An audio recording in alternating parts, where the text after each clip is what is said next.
Shalom sahabatku, sebelum kita masuk dalam perenungan firman Tuhan pada pagi hari ini, marilah kita terlebih dahulu menyerahkan hati dan pikiran kita kepada Tuhan di dalam doa. Tuhan, terima kasih untuk pagi hari ini, terima kasih untuk sepanjang malam hari tadi, Engkau sudah sertai setiap kami. Pagi hari ini kami bangun dan kami siap untuk kembali dituntun melalui kebenaran firman Tuhan yang akan kami dengar. Berfirmanlah Bapa, kami siap untuk mendengar. Haleluya, amin. Pagi hari ini kita akan merenungkan kebenaran firman Tuhan dengan tema Harapan Saya. Sebuah tema yang mengajak kita untuk belajar rendah hati dengan memeriksa kembali sikap hati kita di hadapan Tuhan. Mari kita buka Alkitab kita di dalam kitab Lukas 24 ayat 13 sampai yang ke-16. Demikian firman Tuhan. Pada hari itu juga, 2 orang dari murid-murid Yesus pergi ke sebuah kampung bernama Emmaus yang letaknya kira-kira 7 mil jauhnya dari Yerusalem, dan mereka bercakap-cakap tentang segala sesuatu yang telah terjadi. Ketika mereka sedang bercakap-cakap dan bertukar pikiran, datanglah Yesus sendiri mendekati mereka, lalu berjalan bersama-sama dengan mereka. Tetapi ada sesuatu yang menghalangi mata mereka, sehingga mereka tidak dapat mengenal Dia. 2 orang murid Tuhan sedang berjalan dan bercakap-cakap serta bertukar pikiran. Kemudian datanglah Tuhan Yesus sendiri mendekati dia, lalu berjalan bersama-sama dengan mereka. Namun keduanya sama sekali tidak mengenal Tuhan yang sedang berjalan bersama mereka.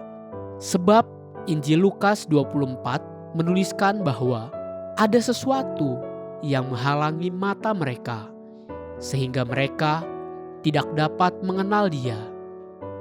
Dalam kehidupan anak-anak Tuhan saat ini, bukankah seringkali hal yang sama kita juga alami? Kita berjalan dalam pergumulan dan tekanan hidup, menghadapi begitu banyak persoalan dan pergumulan, kehilangan semua harapan dan impian.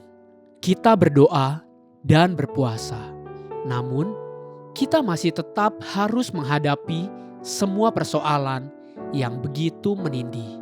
Kita tetap berjalan dan mungkin mulai bertanya-tanya, di manakah Tuhan? Apakah Dia peduli terhadap aku? Namun kita sama sekali tidak menyadari bahwa Dia sedang berjalan di sisi kita sepanjang semua pergumulan kita. Sama seperti bagi kedua orang murid yang sedang berjalan pergi ke Emmaus, bagi kita pun seringkali seperti ada sesuatu yang menghalangi mata kita, sehingga kita tidak dapat mengenal Dia yang selalu menyertai kita. Bukankah Dia disebut Immanuel, Allah yang menyertai umatnya? Tapi apa yang menghalangi mata manusia untuk dapat memahami dan melihat Tuhan yang menyertai kita sepanjang masa, bahkan melewati pergumulan yang sedang kita hadapi? Perhatikan apa yang diperkatakan oleh 2 orang murid tersebut. Lukas 24 ayat 19 sampai 21 menuliskan demikian. Apa yang terjadi dengan Yesus orang Nazaret? Dia adalah seorang nabi yang berkuasa dalam pekerjaan dan perkataan di hadapan Allah dan di depan seluruh bangsa kami. Tetapi imam-imam kepala dan pemimpin-pemimpin kami telah menyerahkan Dia untuk dihukum mati, dan mereka telah menyalibkannya.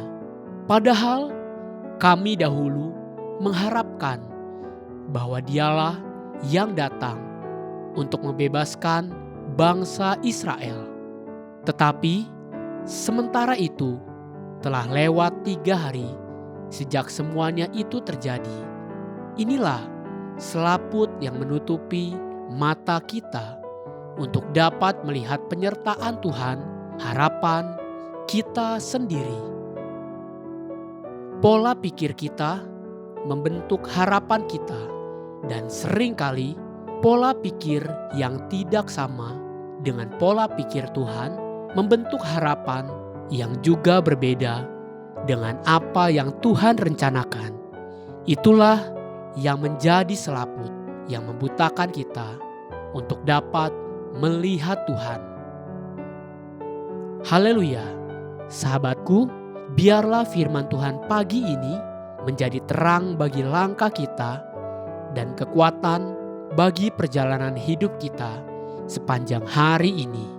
Mari kita menutup renungan ini dengan doa. Tuhan, terima kasih untuk kebenaran firman-Mu yang telah kami dengar. Tuhan, ampuni setiap kami kalau kami seringkali tidak menyadari bahwa Tuhan selalu beserta dengan kami. Kami mau peka terhadap kehadiran-Mu yang selalu ada, dan kami menyerahkan setiap hidup kami untuk selalu berjalan bersama-Mu ya Bapa. Amin. Jesus loves you and so do I.